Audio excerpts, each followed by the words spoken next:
Good day, everybody, and welcome to another edition of Crapper with myself, Tim Appleton, and then we have Peter. Peter, greet the people of the world, Peter.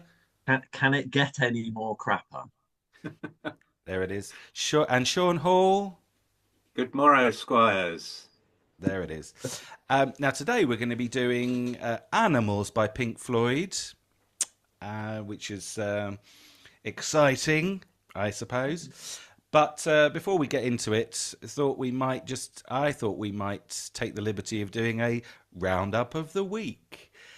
Because I think, Sean, you've been to see Fairport Convention this week. Yes. Do you want to say a word about that? How was that?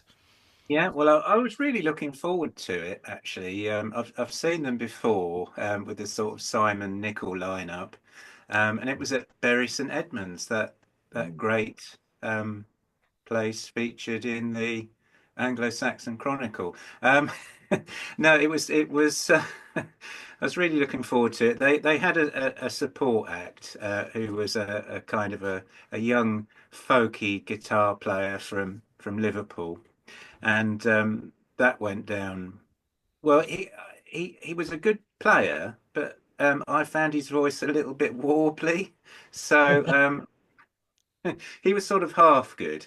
And then Fairport came on, and they were playing, "All Come Ye Rolling Minstrels," one of my favourites. Really getting the crowd going. And we noticed a guy about two seats away had basically slumped forward in his chair, and we didn't know if he was having a stroke or a heart attack. It was really awful, actually. We were in the we were in the lower balcony, and we were kind of stuck there. And basically, the great thing about going to see a band like Fairport Convention, you're the youngest there, because the average age is 70 to 80, I'd say, amongst the audience. And so before we knew it, two paramedics arrived, and they were giving him an ECG scan, and he'd had a diabetic coma, this poor guy. So thank God. But he recovered during sloth, and and to be honest, I Ironically. just just on the stroke of the interval, they wheeled him out, and I went and had a whiskey, and I don't drink, so it was mildly traumatic. And then sort of the second set was sort of coloured by the events of the first, but it was quite amusing because the fiddle player, a guy called Rick Saunders. I'll cut this short because we want to get onto animals. Everyone's going, this is meant to be about animals. Rick Rick Saunders, he cracked a joke about Brexit, and nobody laughed. And all I could hear was sort of humping and shuffling feet.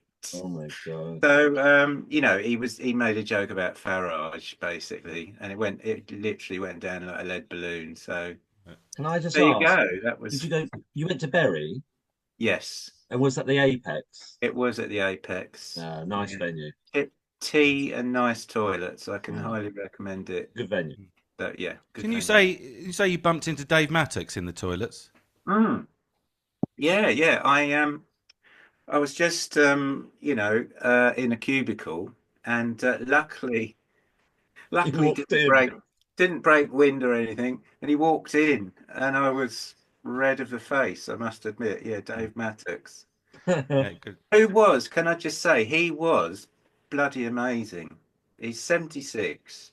Yeah. He's a tremendous drummer. Well, He's absolutely amazing. what are the how many of the original lineup have they got in it then? I mean, well, bearing in Well, mind that there's Dave, half of them are there's dead. Dave, Yeah, there's Simon Nicol, and Simon Nicol. oh God, Peggy. Is Peggy in it? Yeah. Peggy's in it. And Peggy, at one point, he bent down to get his set list, Hmm. and he wobbled. He nearly didn't Oh, make it. really? Oh my Yeah, God. yeah. This is like I don't know. So, This is the most. All right. Well, thanks for that, Sean. This is the most unconventional Fairport Convention gig review on the internet. but Um, they were great. Good. Lovely. Well, Peter, have you been up to anything this week? Nothing at all. Oh, right. Okay, good. Well, me neither. So that's the end of Roundup of the Week. Okay. There'll be another one of those next time. um, so let's go on to animals then. Hmm. Heavily trailed. Well, not heavily trailed. Lightly trailed. Um, I was thinking that perhaps we should start, as usual, with our opinions, general opinions of the album. Um, Before we do our round robin, I was thinking, if it's okay with you guys, I'll just read Paul Stump's opinion Ah, of animals, literally, I've got just to nothing else. sort of set the debate in motion. He says the first major progressive album from a megastar outfit to appear after punk had become a media obsession was Pink Floyd's Animals. The band's relationship with the press had been off and on ever since the mammoth impact of Dark Side of the Moon. The even more jaundiced lens on the world detailed on Wish You Were Here seemed like Waters' oversensitive response to understandable accusations of ivory towerism. Animals left an even bitterer taste as to the painting of 70s life as lived not just by rock jet setters but by mere mortals.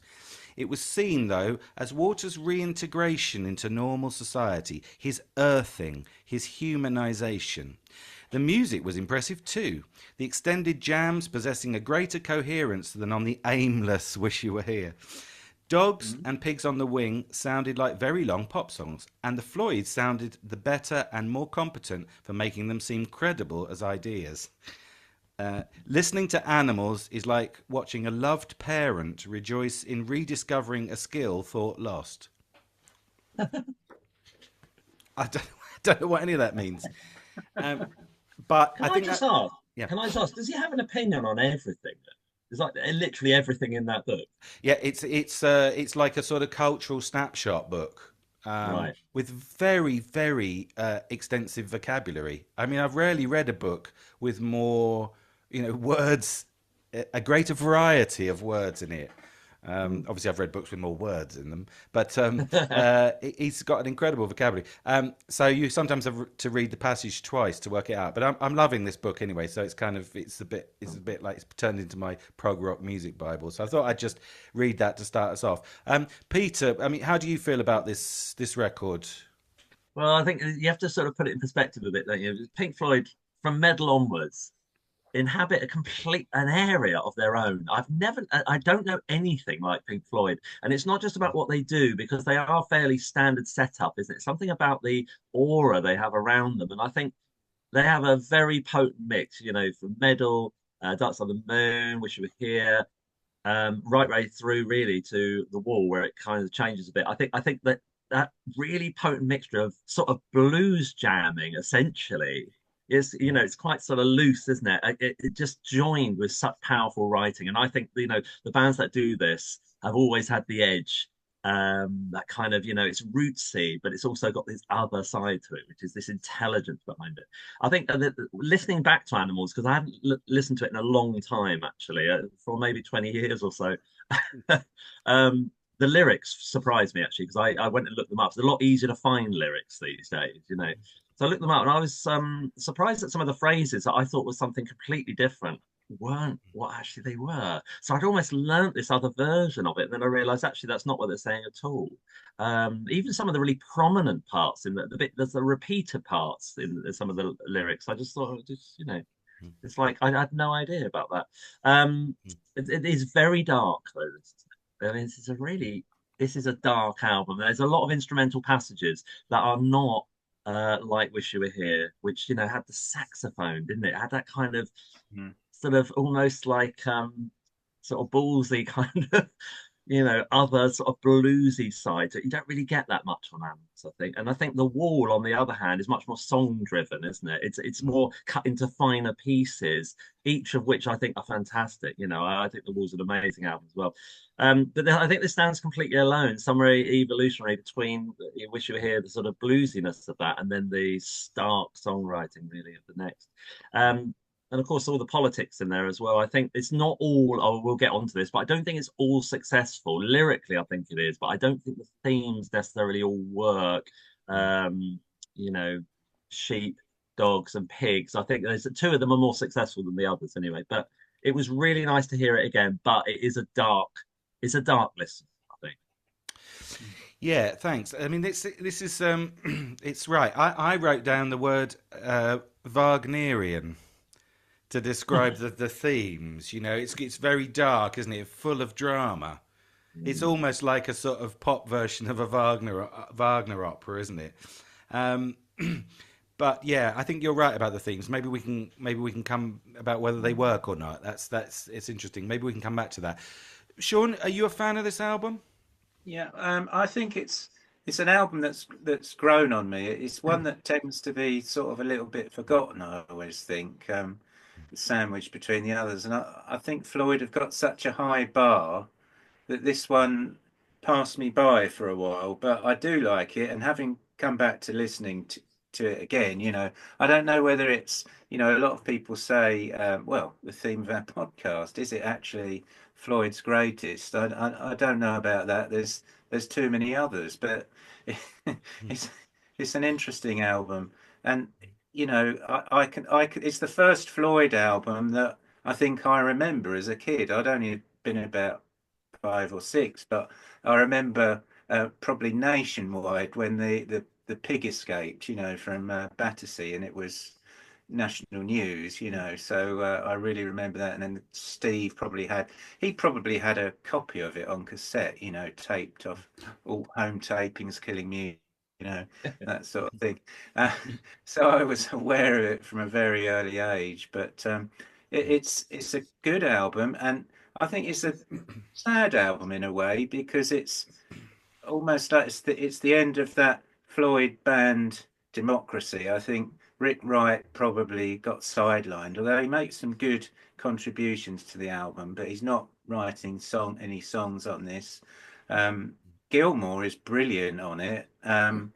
But yeah, and then you get to the Wall and Nick Mason's sort of elbowed out, and I don't know, is Rick Wright on it? I don't know if he is, but So, a bit. so a bit, yeah. But yeah, a good album considering the circumstances. It was, the climate of the time, and they did sort of manage to hold off the punks, didn't they? Pink Floyd, it's sort of a case of punks wouldn't admit they like Pink Floyd, but I'm sure there's tales of members of various bands coming up at airports and saying, "Oh, I really like that album, Roger," that sort of thing. So, but they Yeah, wouldn't admit it in public, of course. So, yeah. very good. Excuse me, I've got a frog in my throat tonight. Do you say Battersea or Battersea? Um, Battersea. Battersea. Um, all right, great. Well, yes. I mean, I'm gonna try not to repeat what you guys have said too much. I mean, I should say to begin with that I think this is my favourite Pink Floyd album. Mm. It's that's a cheap thing to say, really. But I think it's the one that works. Because who cares? What I think is their best album. But I think it's the one that works best of all of them. I basically think it's a perfect album, and I think it's perfectly. There's just nothing on it that doesn't work for me. There's 5 tracks, and each one of them works in its own right, on its own terms, and the programming works as a set. So I think it's almost impossible to kind of make a better record than this, and this has a very sort of special place in my heart, this one. I'm a big fan of Pink Floyd, but I can pick holes in all of the other albums, even The Wall, which is an album I do really like. Some people hate The Wall, really hate it, but I mean, Stumpy being one of them. But I love The Wall, but even The Wall, there's bits where I think, oh, this bit drags a little bit, But Animals, I think, just works. It's like it just works perfectly in its own terms. It's a proper concept album as well. in a way that I suppose The Wall is as well. But I mean, this is the first one that's a really like it's a concept album with a capital C and a capital A. Mm. There's no mucking about, is there? It's like watching a film. This album, I think, more so because of all the sound effects. Um, I wonder whether I wonder about the theme. I mean, is it? I was reading this book by this interview with a French philosopher who talks about the importance of humanity, and then he kind of talks up the difference between humans and animals. And the interviewer accuses him of being pre-Darwinian. Right, and I wonder whether there's something of that in sort of Roger Waters' vision here, because he doesn't like animals very much, does he, Roger? Mm. It's a very sort of, but it's also like, because animals is just like a pejorative word, isn't it, in the context of this album? And the fact that he's comparing them to human beings is like makes it sort of almost misanthropic. This album, I mean, it's got an almost a misanthropic, aspect at times. I think it does raise the question of why, whether it had to be these three animals that he chose, or whether they there could have been any others. I mean, I don't know what, badgers. Yeah, right. Yeah. I mean, that makes me think of didn't you once envisage a rock opera about voles? About voles, Yeah. yeah. What was it There'd called? been Kevin the Vole. Kevin the Vole. Yeah, that's right. Yeah. Mm. It doesn't quite, that's less Wagnerian, I suppose. But yeah, I think that I just think it's great. Right. That's my conclusion. And as we go through it, I'll sort of try to explain a little bit more why. Now, would you like to take over, Peter, and give us some? Have you got any stats for us this week? What, Turner's Turntable? Little bit of Turner's Turntable, if you please. So for the people who aren't watching, I did the old 90s finger flick there, which is harder if you get an arthritis, actually. But anyway, we charge on. So Animals is the 10th studio album, believe it or not, released in January 1977. My God, how bleak is that? They say, don't they? There's a certain date in January, which is the worst date. I think it's like a couple of days before payday, which for us is about the 21st of January. They produced it themselves in their new studio, Britannia Row.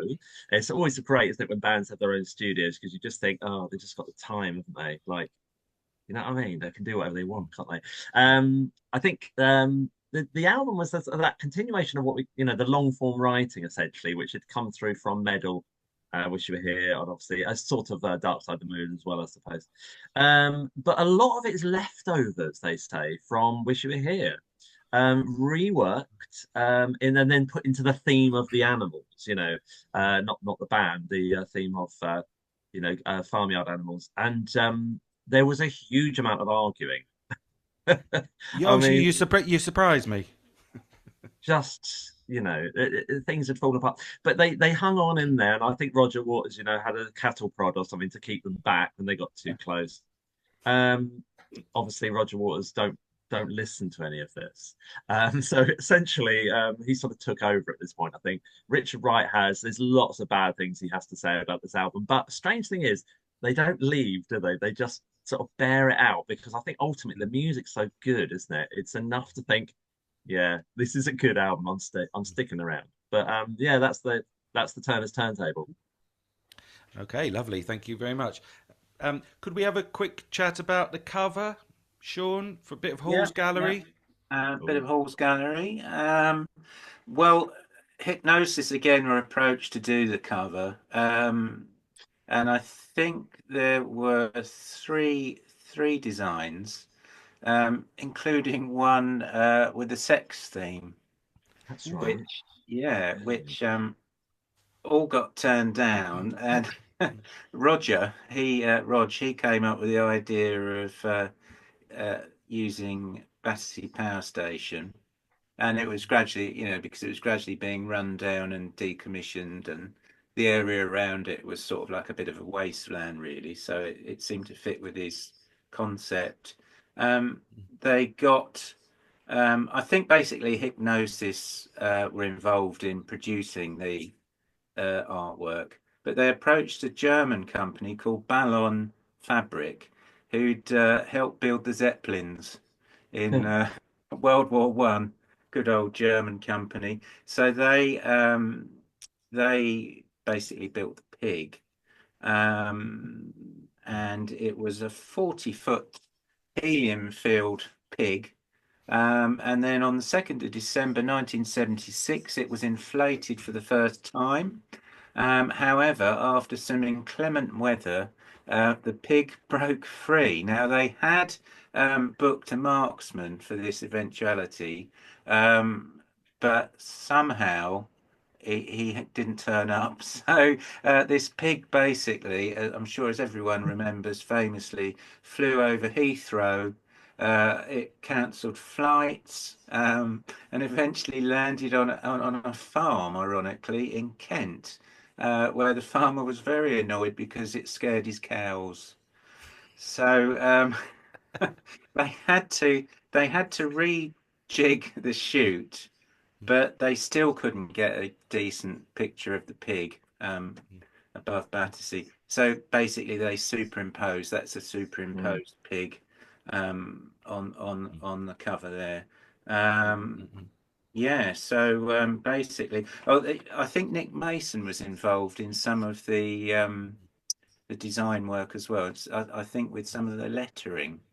So, because Mm. he was quite arty-farty, wasn't he? I think he had a very good graphics eye. So, yeah, it was a gatefold sleeve, and it featured that sort of theme of the dereliction around Battersea.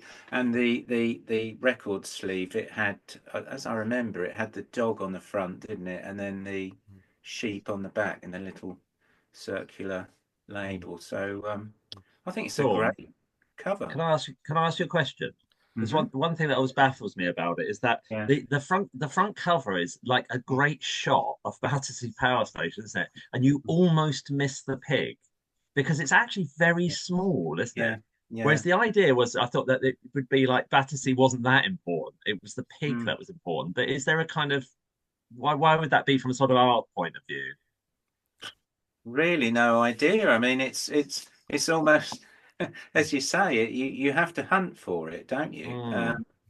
It's like you don't see it first time you Yeah, look at yeah. it, do Maybe you? it just Yeah, makes you focus on it, I yeah, guess. But yeah. yeah, I mean, if I think if I'd done it, I'd have had a ginormous, humongous pig. But Hmm. they they must have had their reasons.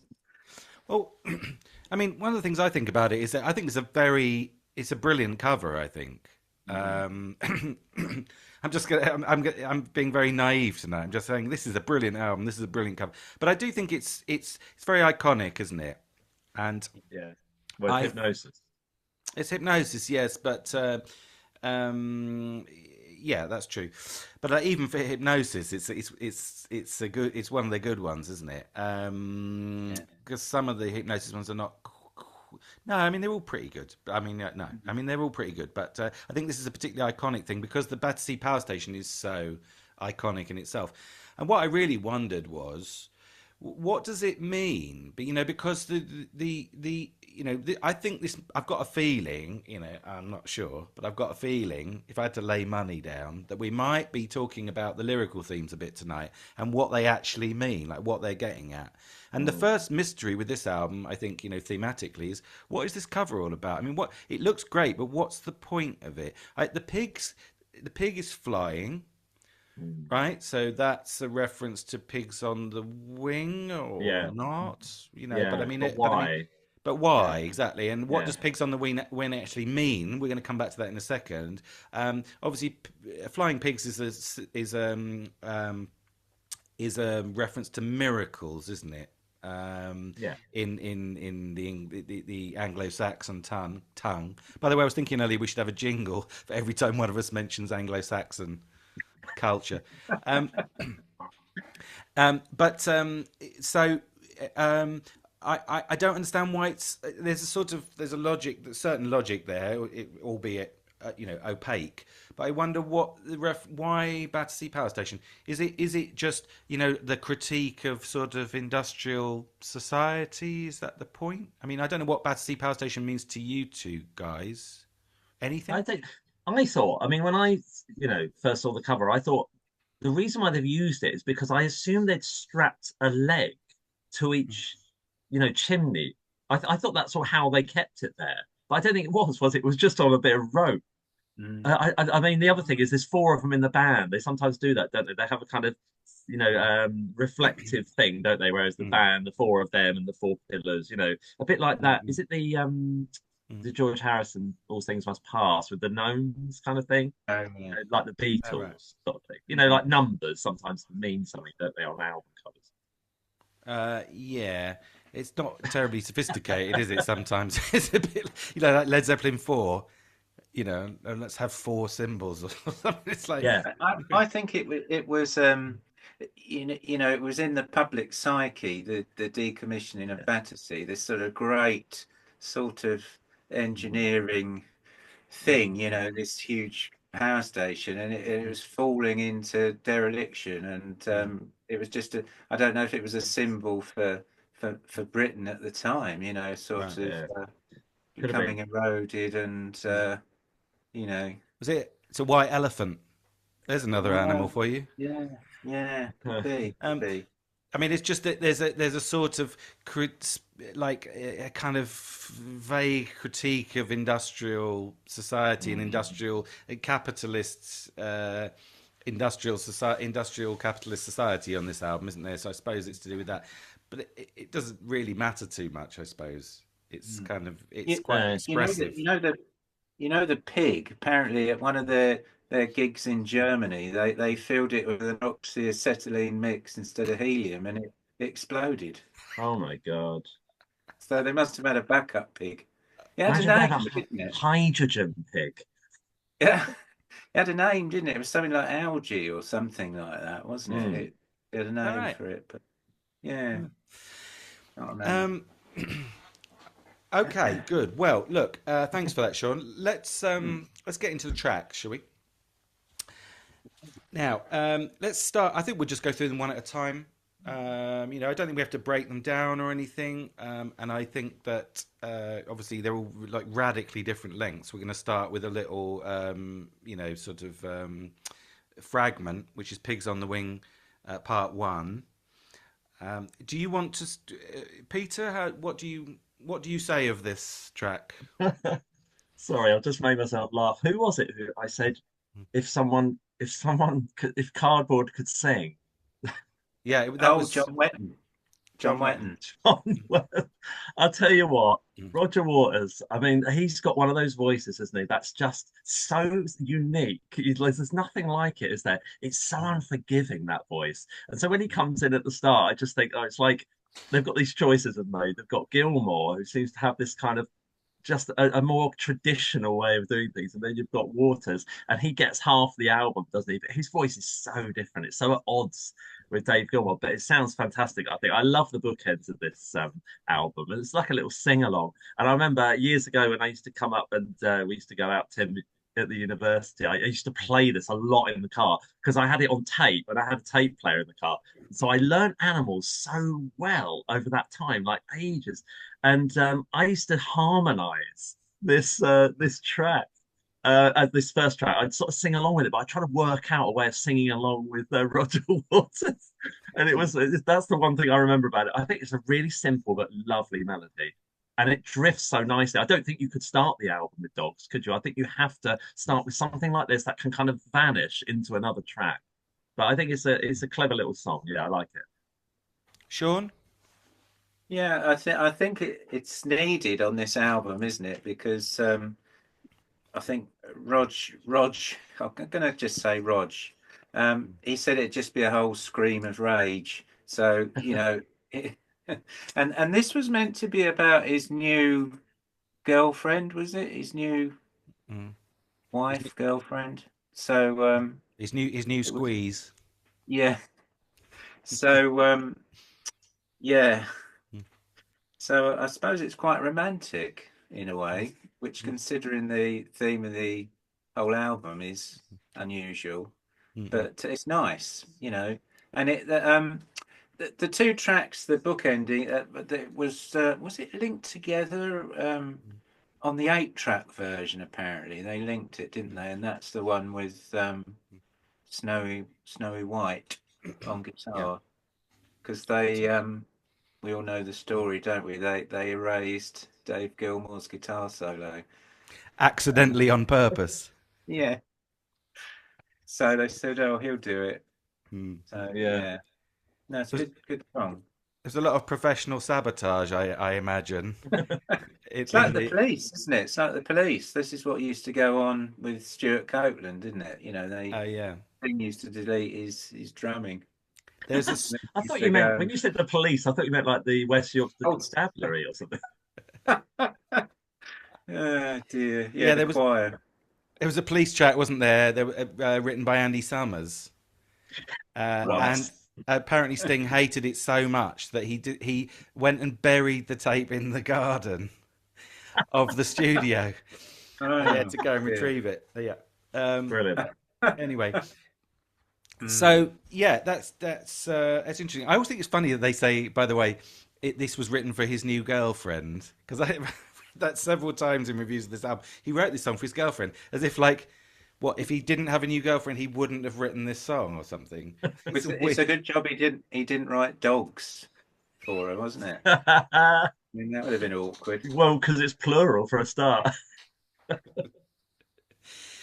Yeah, Ah, I mean, okay, great. Well, look, I think that I concur with most of this. It's a love song, isn't it? It's deliberately written. It's very important. Again, programming, right? So, as you said, Sean, Scream of Rage, the whole thing. It's incredibly dark. The whole album, very, very negative and pessimistic. I think ultimately, but we can come back debate that later. And yet, at the end of it, so he's criticizing all these different personality types, through the use of animals, which is not a particularly sophisticated technique, but it works well enough. Um, Even though it sounds like slightly misanthropic, but he's doing all these critiques, and then you've got this love song, pure love song, haven't you, at the beginning and the end, which is obviously intentional.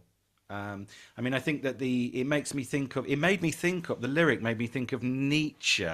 Here we go, Tim's Pedantry Corner. Um, there's a book by Nietzsche called The Genealogy of Morals, or The Genealogy of Morality, and it's his critique of Christianity, right? Because Nietzsche was anti-Christian, and he says that it's where he talks about the Superman. The Superman is the person who acts, and then the sort of like the Christian mentality is reactive. So you're always acting in relation to what other people are doing, right? And so it's a sort of it gives birth to sort of a resentful attitude towards others. But even when you're not being openly resentful, your being is always mediated through other people. Whereas like the Superman obviously just it defines themselves, and I think that there's a sort of there's an idea of that here, because he actually talks about it in the lyrics. If we didn't have each other, then we just sit here in our misery blaming other people, basically. So love is the sort of salvation here, because it rescues you from your sort of your reactive nature, as it were. I think it's I think are you Team Rog or Team Dave? This is the big debate with Pink Floyd online, particularly online today, isn't it? Are you Team Roger or Team Dave? I think that Roger Waters is a genius, basically. I think Dave Gilmour's great, but I think Roger Waters has got a genius. That great musicians like Dave Gilmour, Rick Wright, for all their talent, they don't have. I think there's a gap between talent and genius, basically. And once heard a BBC radio show about the Hot Club de France, like Stefan Grappelli and Django Reinhardt, and the presenter very what's the word, mordantly at one point said. Oh yeah, Django died much earlier than Stephen Corbelli. He said he said it's talent's revenge on genius. You know, Yeah. meaning Stephen Corbelli's very talented, but he's not a genius like Django Reinhardt. You know, and I think that the fact that he's barely a musician, is he, Roger Waters? And yet this song is written with a real sort of creative musical imagination that not many other people have. The chord progression, this is Peter's area really, but the chord progression is really unusual, and it changes key, which I always think key changes are slightly miraculous in themselves. Love is sort of a miracle, isn't it? And this key change is a miracle, and I don't know how he even was able to conceptualize that and put it down, but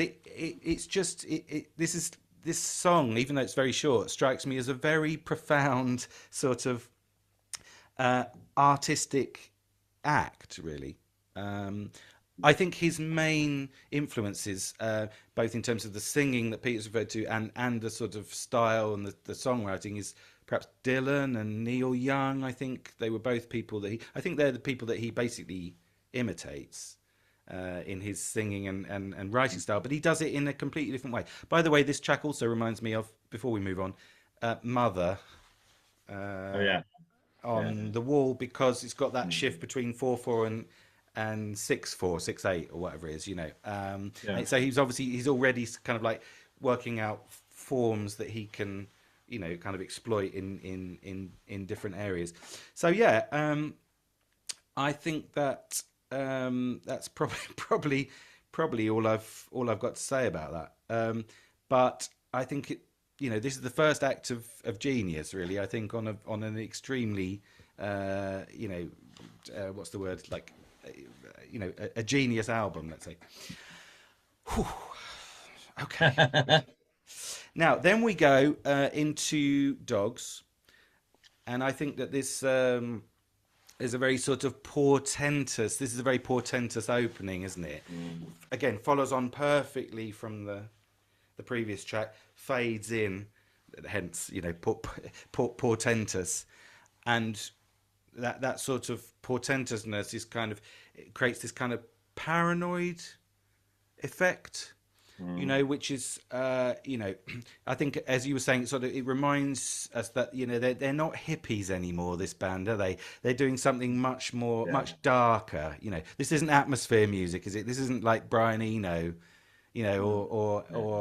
or Eric Satie. I mean, the sort of instrumental passages and the sounds here are really sort of parodic, almost sardonic, and it comes straight in. The darkness comes straight in with this track, doesn't it? I mean, Peter, what do you think of Dogs? I mean, there's a lot of it, isn't there? Do you want to do this in like just me talk about Dogs? Well, why don't you just start to say some stuff, and then we'll go round, and we'll do a second round on this one. Yeah. Yeah. Okay. So basically, I mean, I've got here my sort of response to it in terms of a phrase was the honest sketch of bastards, actually, because I think there's different ways of seeing this album, and I think actually I'm thinking American Psycho. That's what I think of when I think of this track, which is someone. The dog is someone who comes probably from nothing. Like Waters explains, basically is trained, put on a leash and sent out, and he gives not one shit about anyone else on planet Earth. All he cares about is what he can do for himself. But the irony, of course, is that he is dragged down eventually, and the idea of the stone is so clever, I think, in this, because it doesn't matter how fast he runs, how many club ties he wears, or how many, easy smiles he's got. He's ultimately going to die alone, unloved, dragged down by the stone, which is great. And I think it reminds me of the folk tale, the idea that you drown puppies in a bag, it's like that, isn't it? Get rid of them. And so down they go. It only occurred to me, actually, that this song is split between Gilmour and Waters. I hadn't actually noticed that, but it's like Gilmour plays the kind of upstart, doesn't he, at the start, in sort of the growth of this character. and then he tells the story of it, and then Waters becomes that person. I've got to admit, I'm a bit confused. He comes in then at the end, doesn't he, saying, "Well, what's going on." I think that's a really great idea. They actually play that he plays the character at the end. But I had to sort of, look at the lyrics and everything to sort of work this out. I'd never even noticed that the singer changed until I actually really started listening to it. That's my opening gambit. Okay, yeah. So I mean, this is going to be complicated, isn't it? But let's see what we can do. So there's another. I mean, another sort of paranoid moment is that reference to the stone, isn't it? Yeah. Right. So that's really interesting what you said about drowning puppies in the bag. There's another animal for you, um, because I was. Well, a puppy is a dog. Yes. Okay. Oh, yes. Of course. Yes. Sorry. Yes. Of course it is. Yes, it's a subset, isn't it, of the larger set dog. Yeah, Um, a younger one. yes.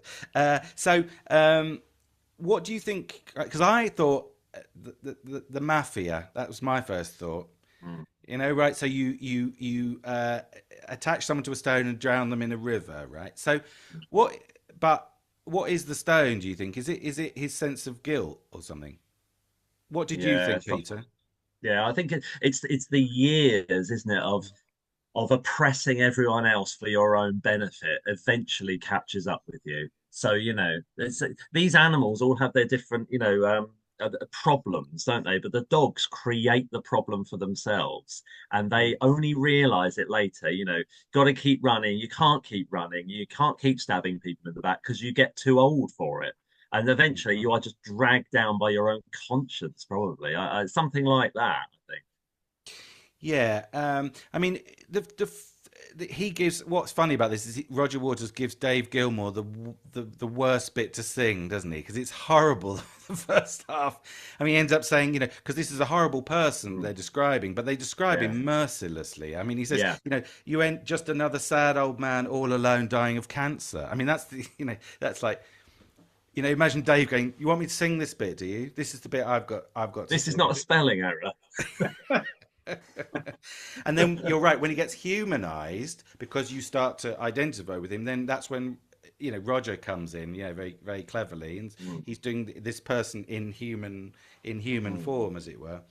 Um, yeah, okay. I mean, Sean, do you have any thoughts on any of this that we've been discussing so far? Um, well, it's funny enough, in recent years that this song has sort of reminded me of contestants on The Apprentice. Actually, Mm. this sort of cult of business, and they openly stab each other in the back on that Mm, sort of Mm. show, But uh, it's ironically, it's sort of from the 80s onwards. I mean, it's sort of predicting the future 10 years on. I always think, the sort of the big bang of the 80s, and the Yeah, sort of the city workers out to make a quick buck, mm, and yeah, it's interesting, isn't it, that sort of emptiness of success, and mm, and the old man alone and dying of cancer.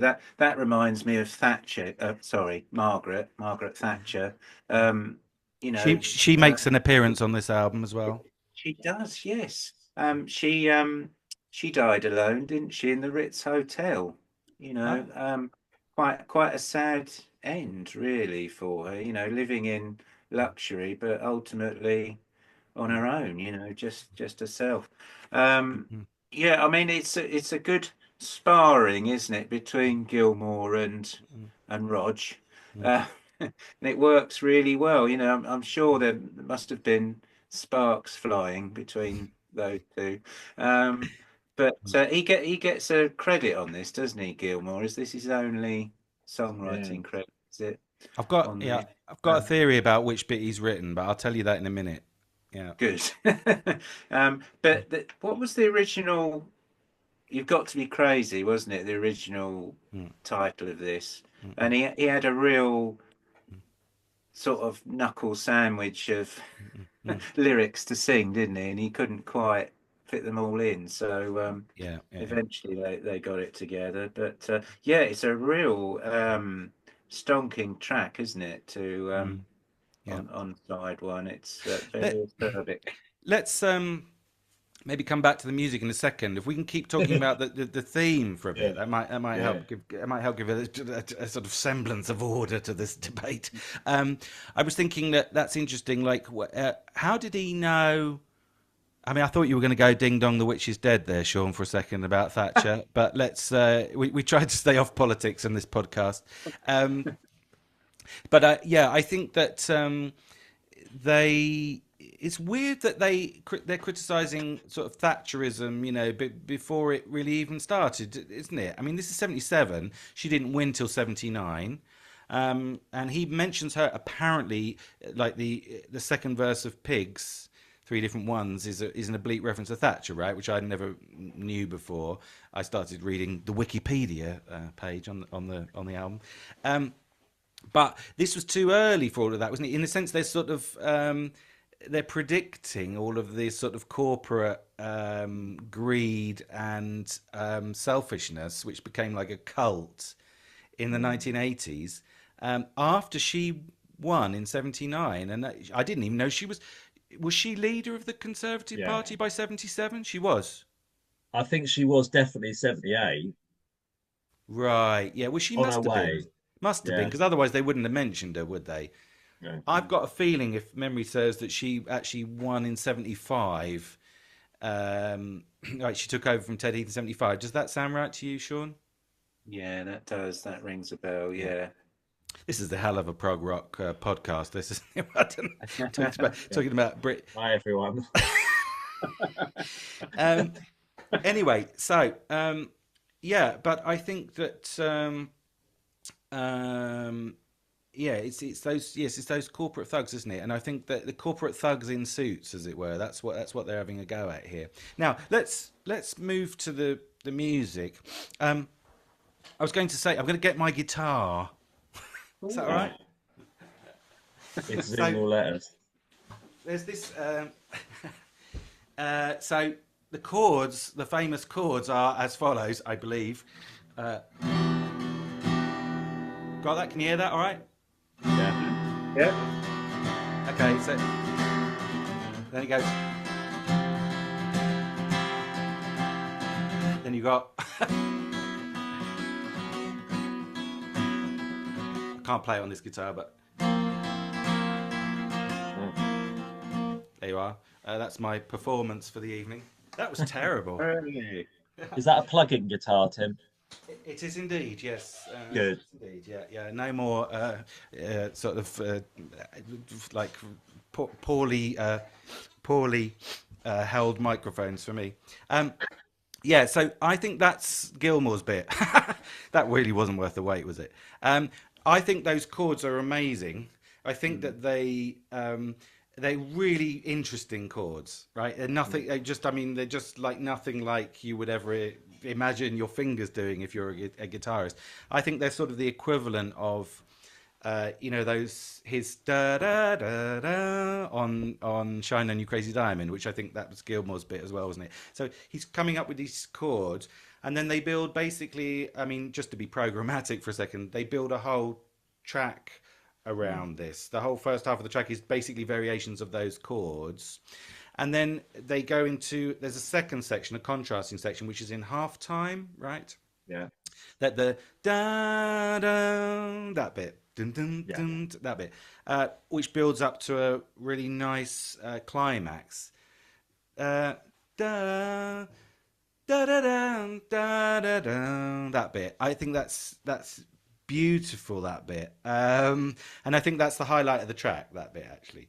And they go through, and then the middle bit, which is the atmospheric part, is a variation on the opening chords, right? And then they go back to the opening chords for a sort of second verse through, and then they go through the sort of harmony guitar part, ending up in that apotheosis again, because you need to have two apotheoses in a sidelong epic, as I've already established on this podcast. And then there's a coda at the end, isn't there? Da da da da da da da da. Where Roger Waters is already using that sort of Aeolian mode, I think it's called, that he's very sort of taken with, and he uses it a lot on the wall. Da da da da da da da da da, that sort of thing. I think that coda is it sort of made me think of Dark Side of the Moon, actually. That's not the most important bit in the song, although thematically it's the sort of conclusion, in a way that Eclipse is not the most important bit of Dark Side of the Moon, but it's kind of necessary to kind of wrap things up. But I think that bit with the two apotheoses, as I said, I think that's the highlight of the track, and that's what makes this track for me. You've got to have you've got to have a like couple of highlight points, haven't you? But I think that the sort of, as I say, the sort of dialectic between those Gilmour chords and the sort of halftime, sort of very celebratory harmony guitar parts is where the sort of the essence of this track is. What do you think of the music, Peter? Now I've given you given a short summary.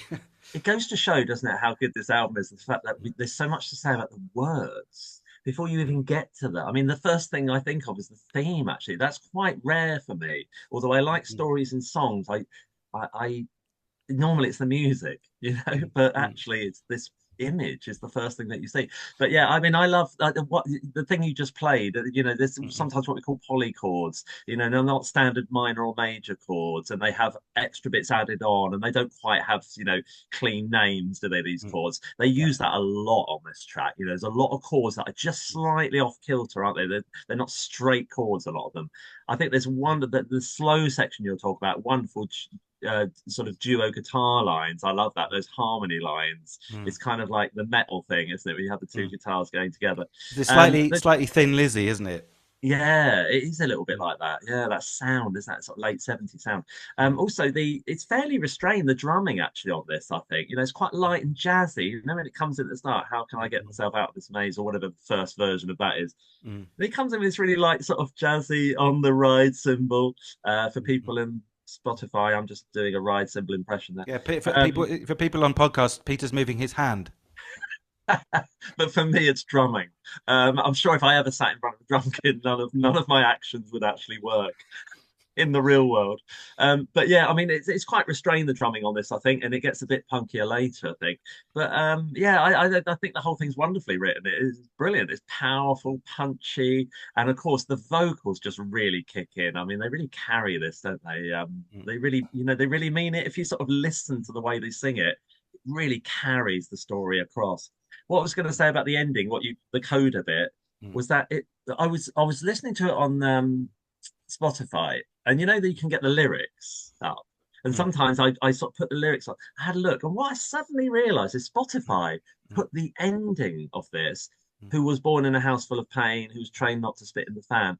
And all of that sort of poem almost at the end, they put a question mark at the end. Oh, isn't that funny? I've written that down as well. I read it on Spotify as well. Exactly. I read it on Spotify as well, and they put a question mark at the end of all of them, which is not how I've ever heard that bit. That's not the point. They're not questions. What they're saying is this man was born in a house full of pain. Him, right. Not who was. Why would you be asking that question at the end? Who was ground down in the end? Who's that man? We know who it is. But yeah, I'm glad you noticed that as well. That was weird. Well, because I think it's important, that, isn't it? Because don't you think? Because they say who was born in a house full of pain, and that who becomes like a generic. It could be anybody. So basically, anybody who's had these experiences is going to turn out to be this person. So it's a sort of, it's like a structural thing. If you put a question mark on, it's like, who was born? It's like a trivia quiz in a pub or something. Who was born in a house like this? Yeah.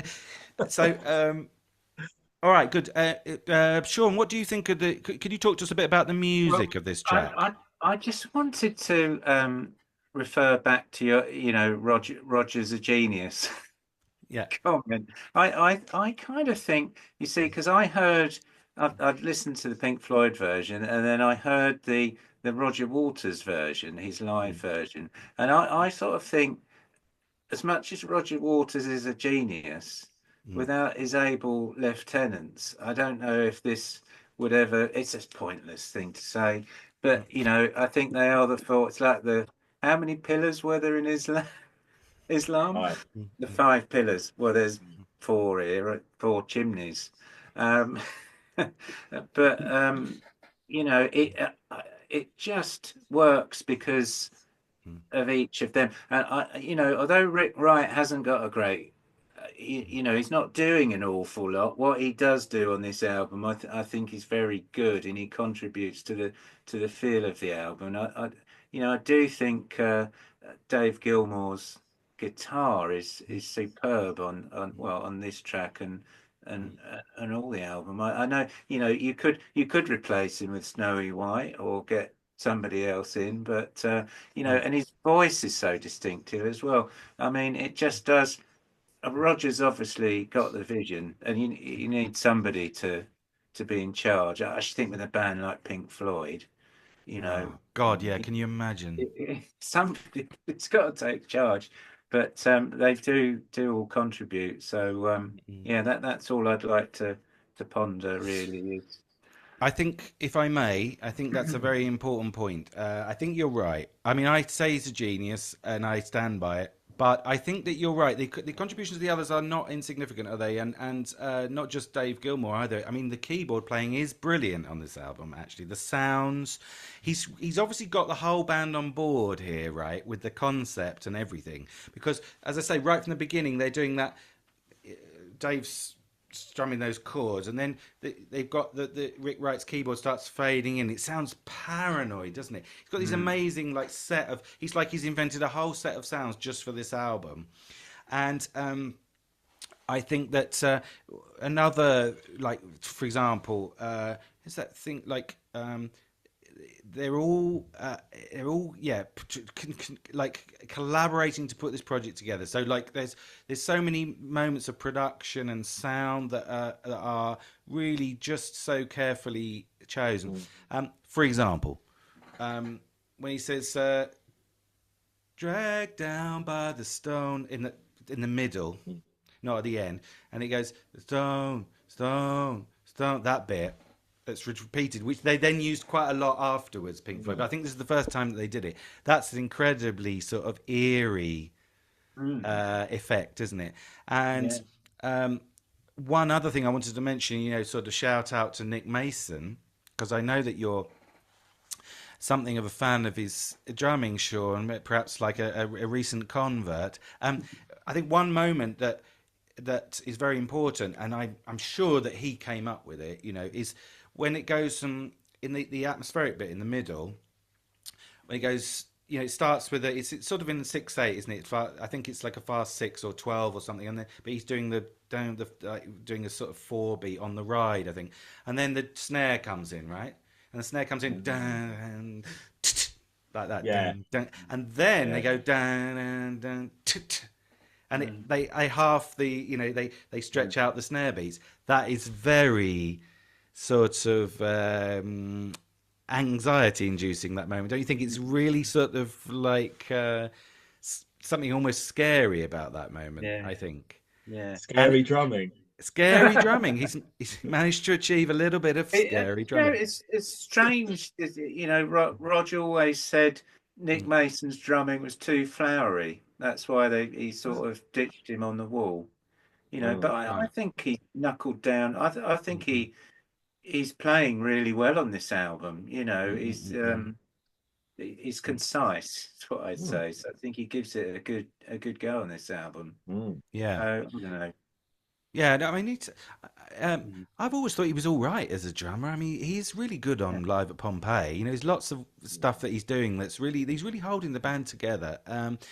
And I think Roger Waters got rid of him a little bit on the Wall because like they were doing Mother and it has that time change in it. And I think he just couldn't get it, Right.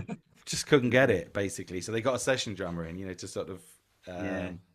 To fix it. But I think like another thing I wanted to mention was like it's not just Rick Wright and Nick Mason, but also Dave Gilmour. He's obviously really on board with this project, and his guitar sound is completely different on this album to the previous album. Did you notice that he's got that sort of very aggressive guitar sound, almost punky, right? Mm. I Yeah. think that must be deliberate. This is a whole new sort of sound for them, It darker is. sound. Yeah, Yeah. and I I think think you're. Wish You Were Here is a lot more relaxing, isn't it? Generally, it's It is. more softer. Everything feels Mm. softer on that album.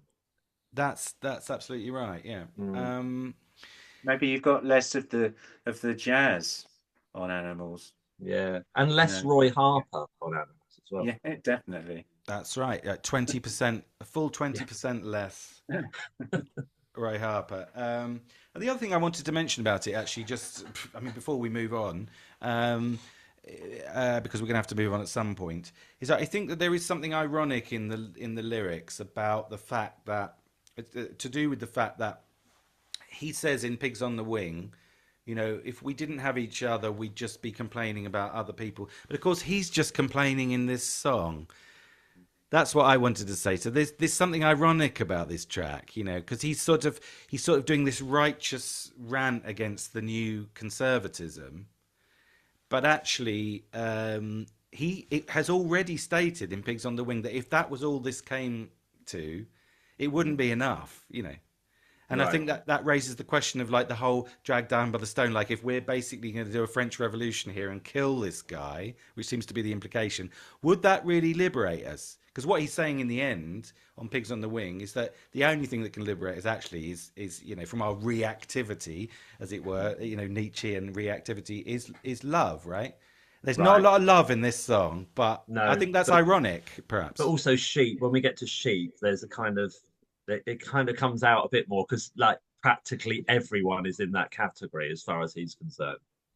That's right. Yeah, we're going to get there because I think that's a really important track, sheep Mm, actually. So, has anyone got anything else on this, or shall we move on? I think so. All right. Well, let's go on to pigs. Three different ones, right? This is a weird title for this one. Do you think? It's a Well, there are curiously, three, but there are three different pigs in it. I know, but it's a curiously sort of unpoetic, colloquial title, isn't it? Pigs, Yeah, three different ones. Like you wouldn't yeah, even. It's like a child speaking or something. They've obviously done that on purpose, but I don't really know why? I mean, I guess this is something to do with Three Little Pigs, is it? could be. Mm. Like there's a sort of echo, at least, of the Three Little Pigs here. Three different pigs. I But think also it's dehumanizing people. Three different ones sounds like a very caustic way of sort of grading things, doesn't it? Almost like an mm, abattoir kind of thing. It has no grace to it at all. true. Yeah, that's right. That's right. I mean, I wondered whether there was supposed to be an echo of the abattoir in the Battersea power station thing, almost as if we're looking at Mm, an abattoir here, right? bit like Or that. what do you call it? Like a slaughterhouse. Mm, We've yeah. got a big slaughterhouse here in Madrid, like very, very old, big slaughterhouse. That's great. Thank you. I was going to say they've turned it into an art gallery, but like an enormous art gallery. But they, Yeah. they kept they kept the building. Yeah, but they kept the blood. They kept they've kept the dead animals. All right, pigs, three different ones. Peter, I mean, where do we begin? Peter, do you want to kick us Yeah. off? Right. The thing is with this is that I really like dogs and sheep, and I'm not as convinced by this one. And the reason why is actually fairly slender, but it's enough because the writing's so good, I think, which is I'm not a fan of the verse melody actually on this. I feel like it's a bit weak. The charade you are bit, actually charade you are sounds like a place, I always think. Ah, Charade you are. right. Have you been to charade you are? Excuse me, how do I Um, get to Shirajara from here? yeah, from here. Oh, it's down past El Dorado. Anyway, I just think it's a little weak. I like the verse opening, the sort of start of it, but when he gets to that part each time, and there's only two of them before he goes into the bluesy bit, but I don't know, it feels a bit weak. Like I just wonder whether they're thinking, yeah, it just sort of falls off the end there. It doesn't do much, but the blues bit more than makes up for it because it's so caustic. I mean, it really is, isn't it? You're nearly a laugh, but you're really a cry, and all this stuff about, what is it? You're almost worth a quick grin. You're hot stuff with a hat pin. I mean, they are funny. Although we say this is dark, this album, there are some funny moments on this as well. I think the instrumental part is fantastic. I mean, it makes up for the middle section of this, just makes up for everything. It's a wonderful example of those polychords again. I sort of think that Jethro Tull did really well as well. I think wonderful change. I like that. It's the best thing about the track, really, is actually that middle bit and the pig noises. My God, that when they come in, they're so horrible, aren't they? And there's more of that on the album. You think, oh, this is really nasty. They're like humanizing them almost, like they're crying out and things, but I don't. It's like people doing impressions of pigs. I don't think that's the sound of a pig. I think it's people maybe doing it. So it kind of sounds worse in a way like that, doesn't it? It's kind of Well, sorry, horrible. they're using a talk box, aren't they? Right, that's how it's working, is it? Yeah, I've no idea. the talk box popularised by Peter Frampton. Well, there you go then. And Um, they're really yeah. messing it. I mean, they're really doing horrific things with the talk box on there, which I think is kind of funny in itself. But anyway, sorry, carry on. So I mean, really, for me, the middle section is what makes this great. The middle section is fantastic. I love the bluesy bits. About that, the quick grin and the hat pin and all that stuff, and the Mary Whitehouse. I think it's great. But there's something about that verse that I never quite feel like it hits the mark. It's not something I would sing along to. It's not something that I find exciting in this track. There was one other thing, which is at the end. There's a Roger Waters plays what can only be described as pops on the bass. He does this thing where he goes doom boom doom boom doom, and I'm thinking, what the hell is going on here? How's he playing that? Because he's one of these people who play. Does he play with a plectrum or with his thumb? And I'm thinking, oh, that's very modern sounding, a kind of popping the octaves at the end. It goes up and down at the end. I always think that's a really great moment, but I always think it's a bit like, pop music-y. But Right. otherwise, You're saying yeah, there's a sort of slap bass bit at the end. it feels a bit like that at the end, doesn't it? So I'm a bit hot here, so I'm gonna undo my top. Hello, girls. If you're listening to Spotify, sorry. All right, good. Yes. I'm going to push back on some of that, I think. But I'd like to hear from Sean first. Are you a fan of this track? Do you know, I don't mind it. I think I start to slightly tire of Roger's singing at this point. I don't, Right. he's okay, but one thing that I will say is again, you've got lyrics like what stands out to me is that line, "You radiate cold shafts of broken glass." I mean, It's that's good, isn't it? a brilliant line, isn't it? Yeah. Do you know that bass? I've got a feeling that was Dave Gilmour playing that Mm. because he does play bass on this album. And I always think it's slightly disco-y, actually, Yeah. as well as punk breaking through. There's a bit of disco on this track. Sort of angry, very angry, Well, dark. later, it also employed in Another Brick in the Wall, of course. Yeah. Yeah. Yeah. So yeah, interesting use of disco. You've got the should we mention the three the three pigs? Are we going to mention the Yeah, three go for different? it. Go for it. Go for it. Well, we've got the pig man is the businessman. You've got in verse two, um, you've got Thatcher and the politicians. Hmm. Um, and the third one seems to be Mary Whitehouse. Mm. Uh, Yeah. so yeah, I don't know. Is that sort of media commentators, do you think? Mm. Like people on GB News today, for Yeah, maybe. example. You're trying to keep our feelings off the street. Mm, Yeah. yeah, interesting. It's Um, it's very weird that they actually named a person, wasn't it? You mm, imagine it's almost libelous because the libel laws in Britain are famously strict, aren't they? mm. Yeah. It's I very think direct, isn't it? yeah, I think Mary Whitehouse did try and sue, but Did thought she? better of it. But I think yeah, don't know. that was her thing, wasn't it? Suing people. Do you Yeah, think that? she ruined Doctor Who in the 70s because I don't know if you're aware, Tom Baker, shout out to Tom Baker. The early era. Now our American listeners would know Tom Baker, wouldn't they?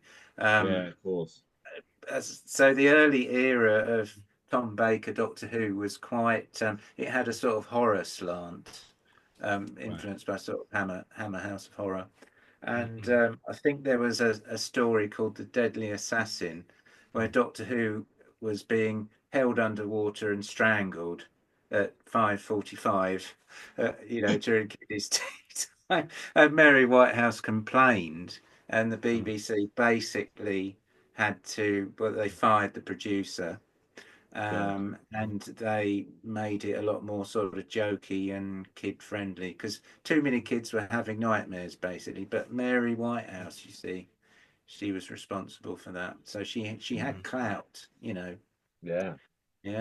Yeah, it's difficult to sort of conjure Mary Whitehouse, isn't it, for international listeners who do not know who she was. And it's actually a curiously parochial reference, isn't it? Like they just shoved this woman into this track and started having a go at her, right? I mean, there's even a bit where they sort of edit a bit out. I mean, I've never quite understood this, but there's a bit where they have a heavy breathing, and then he goes "you" like that, and isn't that supposed to be there saying "f you"?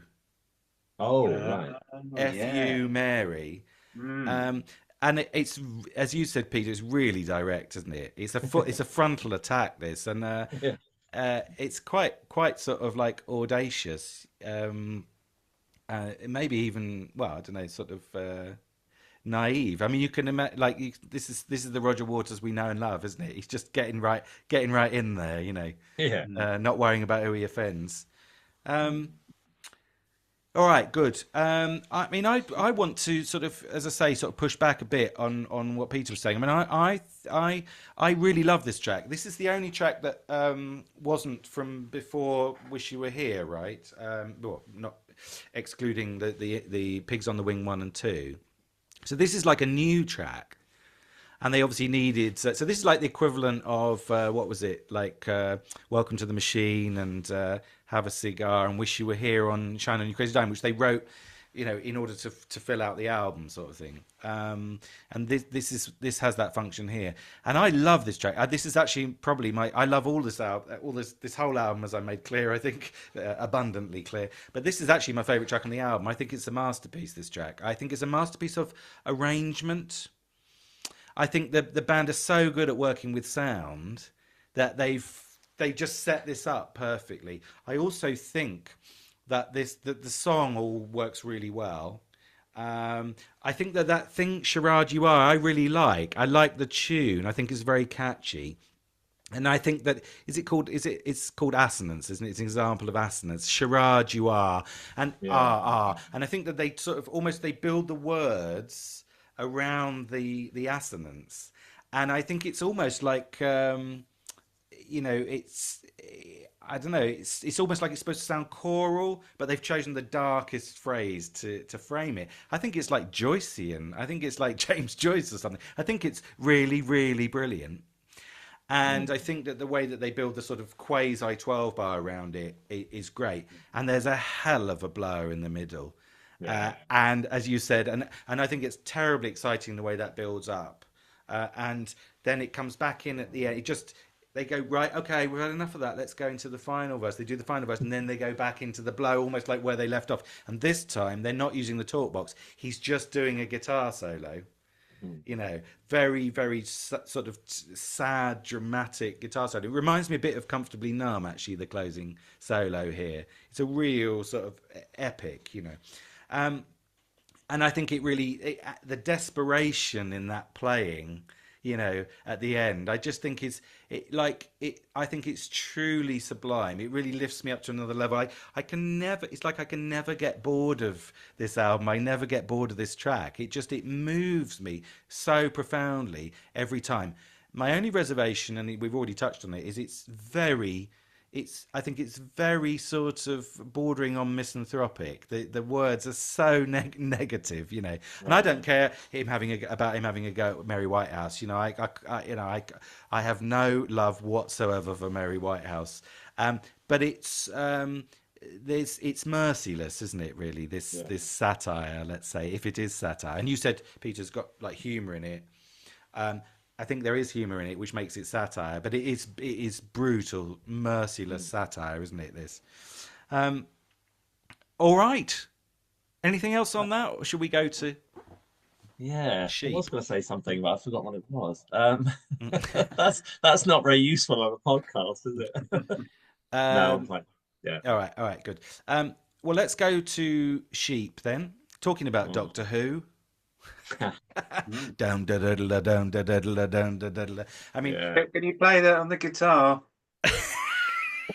What, that note? It'd be too easy. I shan't bother. I only play difficult stuff. Um, yeah, I mean, it's where do we begin with this one? There's a lot. I think this is very thematically important. This song. I'm going to try and sort of explain why. Um, yeah, I'll kick it off if you don't mind. Mm. Um, it starts off with those sorts of pastoral sound effects, which they have done before because they do repeat things, Pink Floyd, but they're always in a new context, of course. It reminds me a bit of Grantchester Meadows, that one. It goes back to Amagama, doesn't it? It's echoes of Amagama. And then there's this sort of calm electric piano opening. It's very kind of, again, tranquil, to use an earlier word. Sort of supposed to, it kind of evokes kind of rolling hills, doesn't it? But then you've got that bass line coming in, dum, da, da, da, dum, da, da. And like Doctor Who, it's very ominous. In the same way that the beginning of Dogs is ominous, you know. So it's also reminiscent, of course, of One of These Days of Medal. Yeah. But I think this is the sort of musical equivalent of only dimly aware of a certain unease in the air, right? Because this is where it starts. You know, this is the sort of ominousness. Is that the word? Yeah. Yeah. Now I think that this is. I think the main. I do like this track. I think it's not musically the most interesting track on the album, but I think the words are very important. The sheep here seem to be the sort of conformist masses, right? And I think this is the only direct echo of Animal Farm by George Orwell. The other day I listened to another podcast whose name not going to mention, where they were discussing animals, and I was curious to know what they said about it. And they just spent about half an hour recounting the plot of Animal Farm. But this is not about Animal Farm, this album, I don't think. Except this track, because you've got this idea of these sort of lambs to the slaughter, right? And they're going to meet a sort of tragic or violent end, but they don't know or care. And you get this moment where the vocal line fades into the synthesizer, right? And that again is also very ominous. We're very here, and then it's going to get really bad, you know. And I think that's the only real echo of Animal Farm, because we're dealing with possibly a revolutionary situation here where the sheep are going to rise up, right? And then you've got the kind of revolutionary, sort of French revolutionary version of Psalm 23 in the middle. And the keyboards here are really ominous, whole series of minor chords and sort of dissonances. But I think this is the track that you need to bring the album to a close. So as again I say, it's very carefully programmed. And the final chorus, you think, oh, this is the moment where they've won, right? Yeah. They've finally woken up. They've killed the dogs, right? But then there's a really weird line, and I hope I'm not treading on either of your toes here. But they say, "Have you heard the news? The dogs are dead.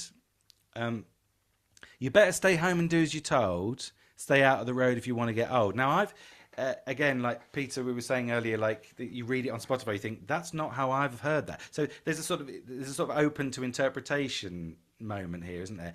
And I've always thought that was saying we've risen up finally and taken over and killed the dogs, but now the really bad stuff is going to begin. That I think could be a reference to Animal Farm, but I think it's left open. So I suppose my question to both of you, which you do not have to answer, you're under no obligation to answer, is: do you think this is a happy ending to the album or a sad ending? Peter, where do you stand?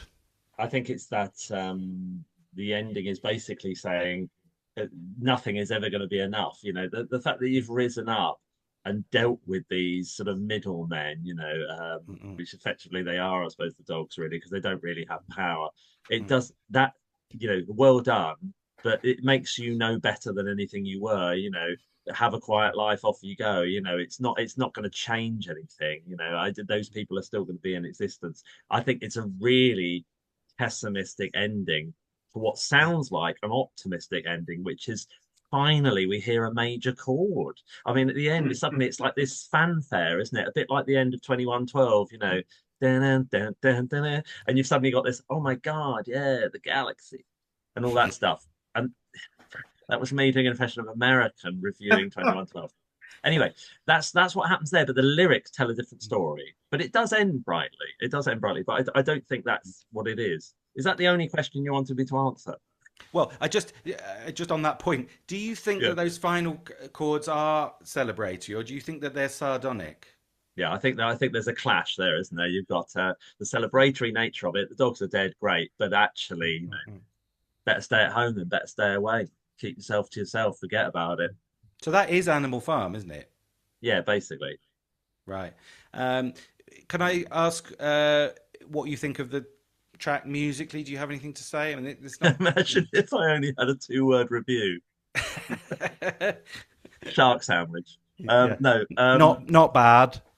jazzy opening. It's a finally there's a moment of actual kind of lightness, isn't there, at the start of this track, which is yeah, the sort of rolling hills. You can hear sort of birds twittering and things, and all that sounds very feel, but you're absolutely, you know, it sounds nice, but you've got this gorgeous drone underneath. And yeah, one of these days is exactly what it is. I'll cut you into little pieces, you know.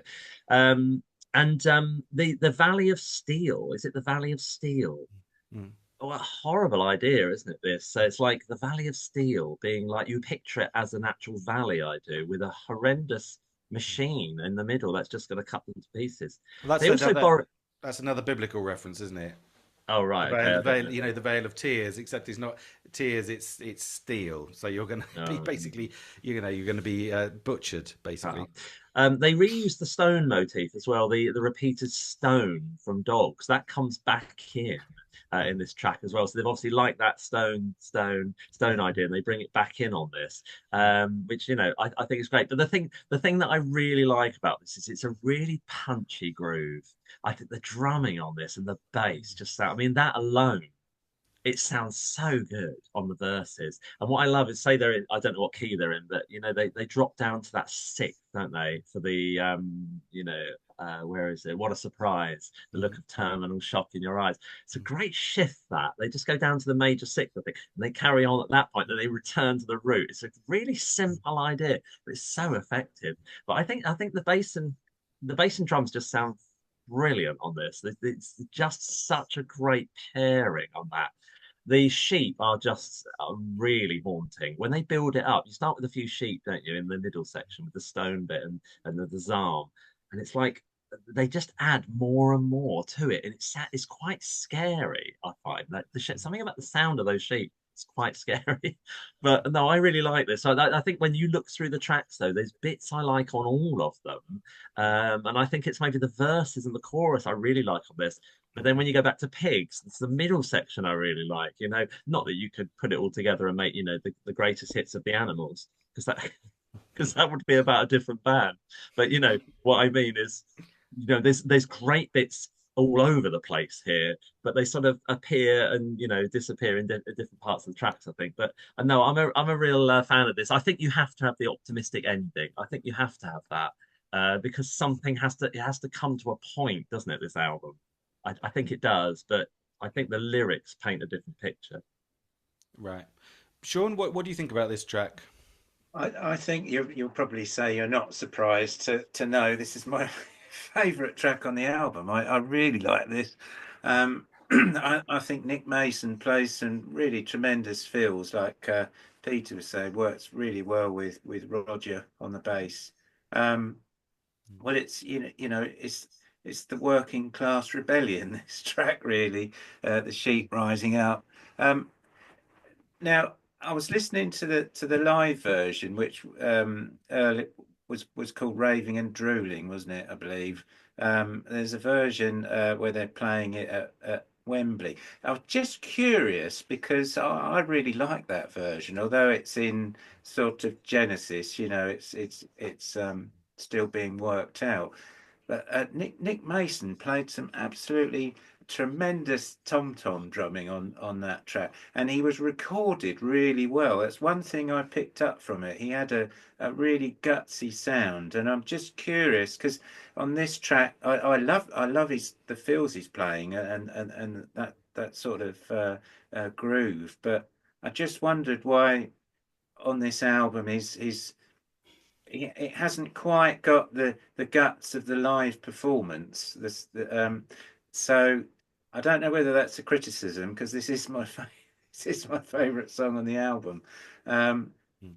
but I was just curious that they could have, I don't know, Mm. upped the ante a bit, or whether it was a production thing. It's like they've given him a more sort of, how can I put it, a no offense meant a more sort of 10cc drum sound than something gutsy and revolutions coming. That's a minor thing from Mm. my perspective, but yeah, I love everything about this track. I think it's a wonderful closer, and it's sort of like it does end sort of with a fanfare, sort of joyously, but it's there is that slight warning, like you said at the end. It's sort of you know here's the new sheep, same as the old sheep, sort of thing. But then the guitar still sort of shines out at the end, that sort of ringing tone. So Yeah. maybe well, that's a problem for another day. It's not without humor though, this, is it? I mean, this Mm, track again has that dark humor, which is, we'll yeah. master the art of karate and then we'll make the bugger's eyes water, which I can't hear. I had to look up these lyrics. I can't hear them at the bottom of all those drones and Did sheep. you look They them are up? funny. Did you look them up on Spotify? And did they have a question mark at the end for no apparent reason? Yeah, everything was a question. If it's got the word how in, it's a question. Yeah, I mean, I think that. Okay, yeah, I mean, I think this is a sort of retro ending, isn't it? And this track, it's kind of it reminds us of slightly earlier Pink Floyd, which makes sense because they actually wrote it earlier. But I think it's I just can't get over, and I think this perhaps takes us into the final track, Pigs on the Wing 2. I just can't get over the fact that I think that ending is supposed to be heard, ironically, that celebratory ending. It's not. Right. I don't think it's a happy ending, and I think that people who say that this album is related to Animal Farm by George Orwell, I think are just missing the point. But I do think that there is a slight reference to that here, and I think that we're supposed to assume that them winning gives way, as was said earlier, to something perhaps even worse. And so this becomes a sort of, we move from, you know, some animals are bad, to all animals are bad, but some are worse than others, to paraphrase Animal Farm. Mm. And I think it's a deeply ambiguous end to the album. And Pigs on the Wing Part 2, I think, is the real ending thematically. I think that they're saying it's a sort of anti-political thing. It's saying like actually it's just like personal individual love that can save us, not any of this anything that has anything to do with like society or social change or anything like that, or socio-political change. So I think in that sense this is a punk album because it's very representative of the sort of political exhaustion that Britons felt at the end of the 70s, as it Yeah. were. So that's my sort of final gambit. No, that's not true, is it? That would be oxymoronic. So yeah, but that's the way I feel about it. Do you want to say a final word, Peter, on the ending, Pigs on the Wing 2, and Yeah, the I think ending of I the think you're album? right. I think you're right. It turns personal, doesn't it? It says, it is reflecting on the first thing, though. You're supposed to think of the first part, aren't you? I think the first Pigs on Yeah. a Wing. This Mm. is like how has this changed? Because it's the same song, isn't it? It's the Mm-hmm. same song, but what has actually changed? I think that's quite significant, isn't it? You hear the same thing twice, but the lyrics are changed. Something's changed, something's different. We've learned something maybe in the process of going through these animals, and sort of thinking about their what they represent. And then at the end, it's like, so I don't feel alone or the weight of the stone, and things are Mm, better. I've found somewhere to bury my bone, everything's fine. And I think it's an optimistic end, but in the sense that nothing's actually changed, has it? It's like yeah. almost like Mm. nothing we've heard makes any difference because we've come up with a different solution, which is, bugger them all, basically. But Mm. it also is like, the pigs bugger, His new girlfriend. yeah, his new girlfriend by the end of the album. It's also this idea that the pigs bugger us all. It's not the dogs, and I feel like they get a bad press in a way, don't they? But the dogs actually die their own, Mm. sort of way, don't they? Off the sheep are slaughtered and abused, and the dogs kind of have their own thing, but the pigs don't seem to suffer. They're the ones at the top. They're the ones that bugger everyone up, and Mm. they don't seem to have any. There's no one can ever get to them. So Mm. forget about it. Forget about Yeah, what's this problem with dogs, huh? I mean, it. Yeah, he becomes a dog, doesn't he, in this last track? He says, any fool knows that a yeah, dog needs a home, yeah. somewhere safe to bury the bones. So he's saying, I'm a dog as well. So it's Mm. like, but the thing is that then, so, none of us, no one is sort of saved here. Yeah. Did he turn to his girlfriend and say, "Are you a dog?" We'll never know. Sean, final thoughts? Yeah, no, I mean, I can't add anything to Pigs on the Wing too, but just for me, this is the last um, album by Pink Floyd as a cohesive unit. I think that's what I'd say. And Mm, The Wall is more like a Roger Waters solo album, I think. So good though it is, but mm, it's really that's the end of Rick mm, Wright, to be honest, until mm, he did come back in the 80s, 90s, didn't he? But mm. it was To, never the same, was it? yeah, to stunning effect. Mm, But I think he wasn't getting on with Roger, was he? He felt his self belief had gone, I think. So he was clearly having some problem there. But yeah. yeah, so great album. I don't know whether it's my favorite, but it's got to be top three, Yeah. top four. There's so many to choose from. We'll find out when we do our inevitable Pink Floyd album ranking. All right, great. Well, look, thanks to both of you for participating in whatever this was. I Thanks for think. inviting me. Well, thanks for accepting my invitation to come on. No, I think so. I think we'll wrap it up there. There's I think next we've got if I may, we've got a solo episode coming from Sean at least for the podcast on Hawkwind. Oh, what's the name of the album? Sorry. Warrior on the Edge of Time, There you that go. classic.